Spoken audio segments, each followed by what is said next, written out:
பொடி தோசை, கேரட் தோசை.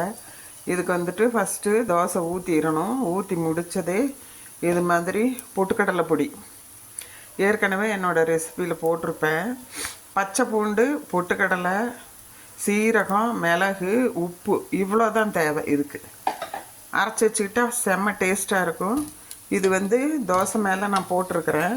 இப்போ வந்து ஒரு பக்கம் வெந்தவுடனே இப்படி கேரட்டும் வெங்காயமும் பொடியாக சேர்த்துருக்கு, ஸ்மாஷ் பண்ணி சாப்பரில். இப்போ வந்து இப்படியே மடித்து விட்டு எடுக்க வேண்டியது தான். சூப்பராக இருக்கும் இந்த தோசை. நெய் தான் போடணும், ஆயில் சேர்த்துல. நெய் போட்டிருக்கு. ஆக்சுவலாக நெய் தோசை பாருங்கள். கடையில் வாங்குறத விடவே ரொம்ப ரொம்ப முருகலாக டேஸ்ட்டாக நல்லாயிருக்கும்.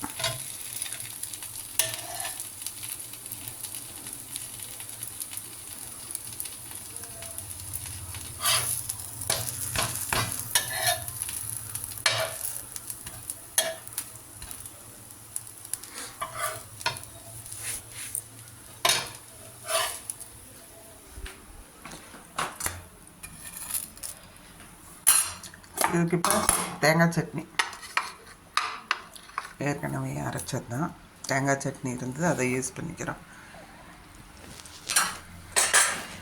அடுத்தது இந்த உருளைக்கிழங்கு வந்து வறுத்து வச்சுருக்குறோம். ஆஃப் பாயில் பண்ணிவிட்டு எடுத்து உரிச்சிடணும். உரிச்சிட்டு எடுத்து எண்ணெயில் போட்டு பொரிச்சு எடுத்துட்டு அப்புறம் வரமிளகாத்தூள், உப்பு, இதே பொடி பொட்டுக்கடலை பொடி போட்டு இப்படி வறுத்து எடுத்துருக்குறோம். இதை ஸ்டஃப் பண்ணி இன்னொரு தோசை எப்படின்னு பார்க்கலாம்.